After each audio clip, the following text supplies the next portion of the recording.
पुस्तक का नाम देवात्मा हिमालय एवं ऋषि परंपरा, लेखक पंडित श्रीराम शर्मा आचार्य जी। ऑडियो 2।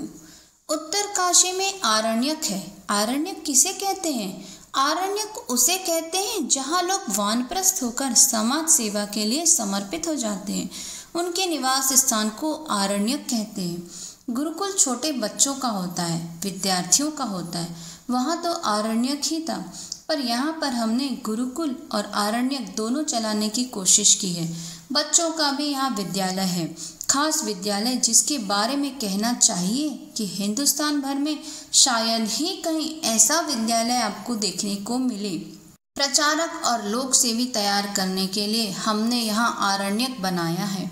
भगवान बुद्ध ने भी बनाए थे नालंदा और तक्षशिला में। उनमें प्रचारक और कार्यकर्ता तैयार किए जाते थे। हमारे यहाँ भी कार्यकर्ताओं को संगीत की शिक्षा, व्याख्यानों की शिक्षा, समाज सेवा की शिक्षा, चिकित्सा की शिक्षा आदि सारी शिक्षाएं दी जाती हैं। यही जमदग्नि का आश्रम है। नारद जी का नाम तो सुना है ना आपने? वे संगीत के द्वारा ही सारी की सारी भक्ति का प्रचार करते थे और हिंदुस्तान से लेकर सारे विश्व भर में घूमते थे। चाहे जब भगवान के पास जा पहुंचते थे। उनका स्थान कहाँ था? विष्णु प्रयाग में उन्होंने तप किया था। वहाँ तो हम आपको नहीं ले जा सकते, लेकिन यहाँ पर नारद जी का जो काम था संगीत शिक्षा का, वह हमने किया है, क्योंकि इस जमाने में लोक शिक्षा के लिए संगीत बेहद आवश्यक है। संगीत के बिना देहाती इलाकों में जहाँ बिना पढ़े लिखे लोग अधिक रहते हैं, उनको प्रशिक्षित करना बड़ा मुश्किल है। हमने उसकी भी यहाँ व्यवस्था बना ली है। वशिष्ठ जी का तो नाम आपने सुना है। उन्होंने राजनीति और धर्म दोनों को मिलाया था। राजा दशरथ के यहाँ भी रहते थे, धर्म का भी काम करते थे और राजनीति की भी देखभाल करते थे। हमारी भी जिंदगी कुछ इसी तरह की हो गई है। 4.25 वर्ष तो जेल खाने में रहना पड़ा। सन 1920 से लेकर सन 1942 तक 22 साल तक हम दिन रात राजनीति में लगे रहे। समाज को ऊंचा उठाने के लिए और अंग्रेजों को भगाने के लिए, देश की आज़ादी के लिए हमने जो काम किया है, वशिष्ठ भगवान भी यही काम करते थे। पीछे वे राम, लक्ष्मण, भरत और शत्रुघ्न को अपने पास ले गए। हम भी आपको लेकर आए हैं। हमारे बच्चे तो क्या आएंगे, पर आप आ सकते हैं। आप भी हमारे बच्चे हैं। शंकराचार्य के बच्चे थोड़े ही थे। रामचंद्र जी के पिता का नाम वशिष्ठ थोड़े ही था, दशरथ जी था। आप भी तो हमारे बालक हैं। जिस तरीके से राम, लक्ष्मण, भरत और शत्रुघ्न चारों भाइयों को लेकर वशिष्ठ जी आ गए थे और उनको यह बतलाया था कि धर्म और राजनीति दोनों का समन्वय कैसे हो सकता है, हम भी आपको यही सिखाने का प्रयत्न कर रहे हैं कि धर्म और राजनीति का, विज्ञान और अध्यात्म का सम्मिश्रण, समन्वय कैसे हो सकता है। आद्य शंकराचार्य का नाम सुना है ना आपने, जिन्होंने चारों धाम बनाए थे। चारों धाम कौन कौन से हैं? रामेश्वरम, द्वारिका, बद्रीनाथ और जगन्नाथपुरी। चारों धामों में 4 मठ उन्होंने स्थापित किए थे। उनका अपना निवास स्थान था ज्योतिर्मठ। ज्योतिर्मठ के पास शहतूत का एक पेड़ था, उसी के नीचे उनकी गुफा थी। वे वहीं रहते थे, वहीं उनने अपने ग्रंथ लिखे थे और वहीं तप किया था और वहीं जो कुछ भी काम कर सकते थे चारों धाम बनाने का, वे भी योजनाएं उन्होंने वहीं बनाई थी। मानधाता को कहकर वह काम उन्होंने वहीं से कराया था।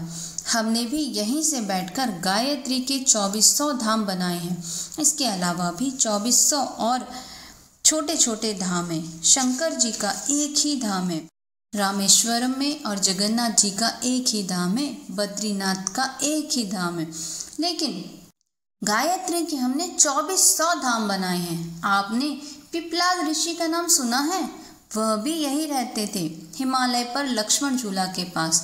पीपल के फल खाकर ही उन्होंने जिंदगी काट दी थी, क्योंकि वे जानते थे जैसा खाए अन्न वैसा बने मन। यदि हम अपने मन को अच्छा बनाने की फिक्र में हैं तो सबसे पहले शुरुआत अच्छे खाने से करनी चाहिए, अच्छे अन्न से करनी चाहिए। अच्छे अन्न का मतलब होता है कि बेईमानी से कमाया हुआ अन्न नहीं हो।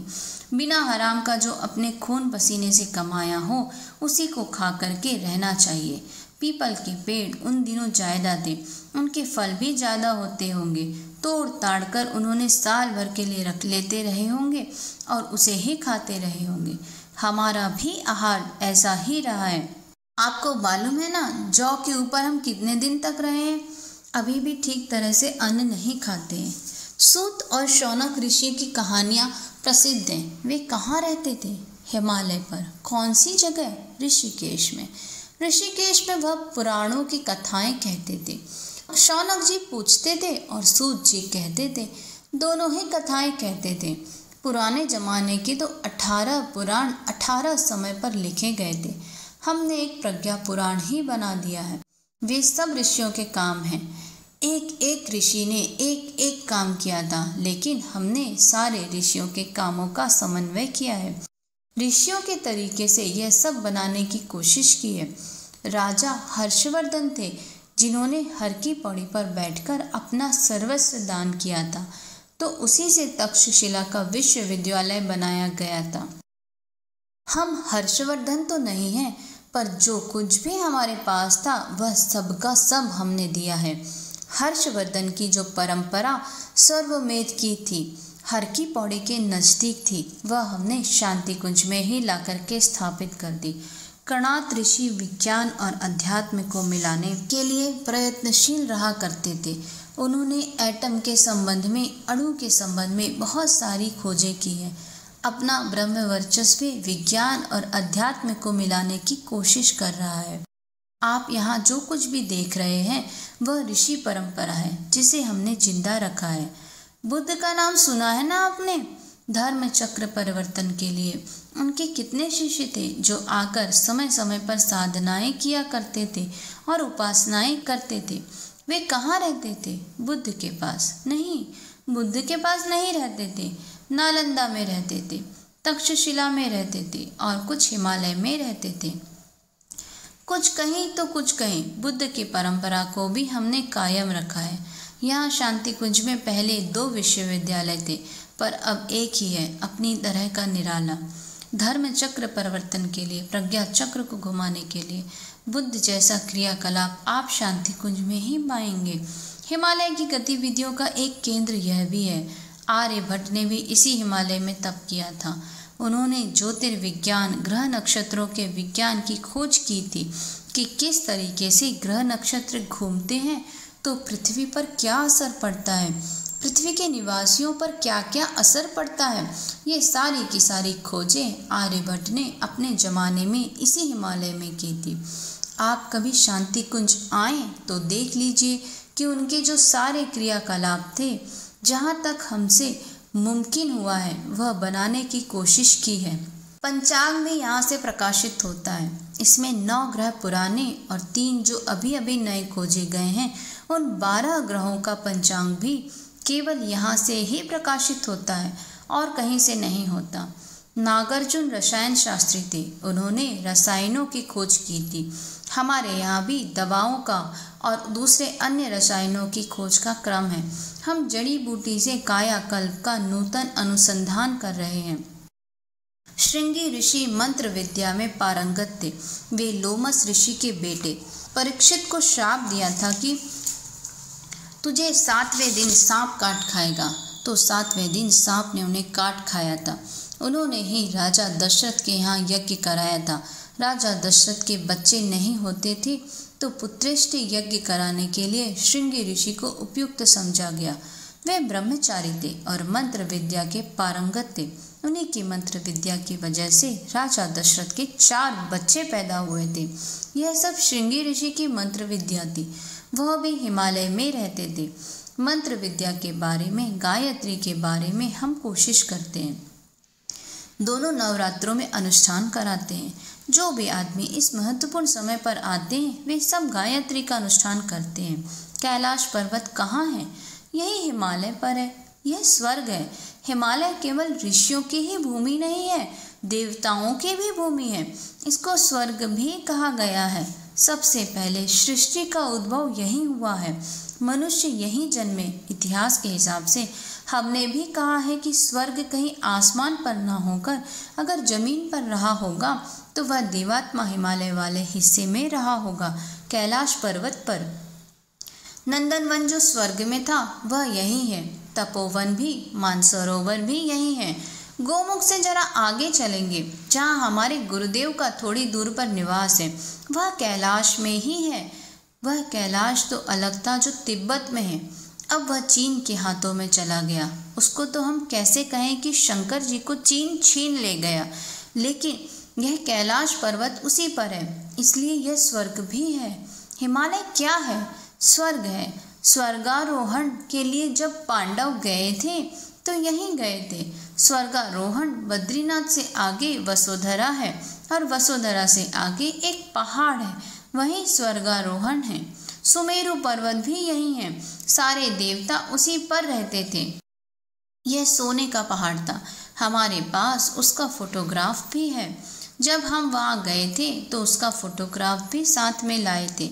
वहाँ प्रातःकाल एवं सायंकाल के समय सुनहरी छाया रहती है। ध्रुव ने यही तप किया था। श्री कृष्ण भगवान तप करने के लिए बद्रीनाथ गए थे।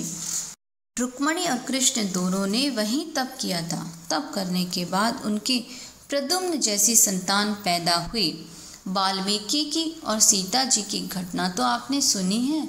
रामचंद्र जी ने जब सीता जी को वनवास दिया था तो वे वाल्मीकि के आश्रम में वहीं थी और वहाँ लव कुश नाम के 2 ऐसे बालक पैदा हुए थे जो रामचंद्र जी से, लक्ष्मण जी से और हनुमान जी से लोहा लेने के लिए तैयार हो गए थे। आपने शकुंतला का नाम सुना है और चक्रवर्ती भरत, जिसके नाम पर इस देश का नाम भारतवर्ष पड़ा। शकुंतला कौन थी? वह कव्य ऋषि की बेटी थी। हाँ, बेटी ही कहिए। और उसके बच्चे भरत का जन्म पालन जो हुआ था यहाँ कोटद्वार नाम की एक जगह है हिमालय में, वहीं हुआ था। हिमालय की इन सारी की सारी विशेषताओं को सिकोड़ करके हमने उनका विशाल मंदिर बना दिया है। ये सारी चीज़ें कहाँ हैं? अगर आप देखना चाहें तो यहाँ आकर देख भी सकते हैं। हमने एक छोटी सी पुस्तक भी छापी है रंगीन, जिसमें उन सब स्थानों का, हिमालय के स्थानों को बताने की कोशिश की है कि ये कहाँ हैं। हिमालय में 5 प्रयाग हैं, 5 काशियाँ हैं, 5 सरोवर हैं। हिमालय में 4 धाम हैं। 4 धाम कौन कौन से हैं? बद्रीनाथ, केदारनाथ, गंगोत्री और यमुनोत्री। 4 धाम ये ही कहलाते हैं। ये सारे के सारे पवित्रतम स्थान इसमें बने हुए हैं। उसका हमने मंदिर भी बनवाया है, जो इससे आपका संबंध जोड़ने की बीच की कड़ी है। सीढ़ी पर पहला पाँव जहाँ पर रखा जाता है, ऊपर चढ़ने के लिए तो पहले पाँव को हम मुख्य मानते हैं, उसको देहरी कहते हैं। इसीलिए हरिद्वार इसका नाम रखा गया है। यहाँ पहाड़ों पर जाने के लिए रास्ता है। पार्वती जी ने तप यहीं किया था। यहाँ एक बिल्वकेश्वर मंदिर है, वहाँ पार्वती जी ने तप किया था और वहीं नज़दीक में ही उनका विवाह हुआ था। यहीं पार्वती जी अपने पूर्व जन्म में, जिनका नाम सती था, जन्मी थी और सती हुई थी। वह दक्ष प्रजापति नामक स्थान है। दक्ष एक वैज्ञानिक थे, उनका सिर काटा गया था और महादेव जी उनसे नाराज हो गए थे। वह स्थान भी यही है। यह देवात्मा हिमालय है बड़ा शानदार, इसको क्या कहें।